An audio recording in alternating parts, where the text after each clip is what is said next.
ശർക്കരയും പഞ്ചസാരയും നിറത്തിൽ മാത്രമല്ല മറ്റനേകം ഗുണങ്ങളിലും വ്യത്യസ്തപ്പെട്ടിരിക്കുന്നു.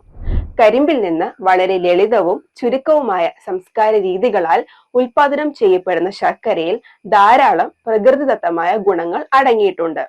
മറിച്ച് ഹെവി പ്രോസസ്സുകളിലൂടെ കടന്നു പോകുന്ന കരിമ്പിൻ നീര് വൈറ്റ് ക്രിസ്റ്റൽ ഫോംസിലുള്ള പഞ്ചസാരയായി മാറ്റപ്പെടുമ്പോൾ അതിലെ ന്യൂട്രിയൻസ് എല്ലാം തന്നെ നഷ്ടപ്പെടുന്നു. ശർക്കരയിൽ അയൺ, കാൽഷ്യം, സോഡിയം പോലുള്ള മിനറൽസും പ്രോട്ടീൻ, ഫൈബർ, ഫാറ്റ് പോലുള്ള ന്യൂട്രിയൻസും അടങ്ങിയിരിക്കുമ്പോൾ പഞ്ചസാരയിൽ പ്രോട്ടീൻ, ഫൈബർ, ഫാറ്റ് എന്നുള്ളത് 0%ഉം മറ്റ് മിനറൽസ് അഗണ്യമായ അളവിൽ മാത്രമാണ് ഉള്ളത്. ശർക്കരയ്ക്ക് ലോ ഗ്ലൈസീമിക് ഇൻഡെക്സ് ആയതുകൊണ്ട് തന്നെ രക്തത്തിൽ പഞ്ചസാരയുടെ അളവ് വളരെ പതിയെയാണ് ഉയർത്തുന്നുള്ളൂ.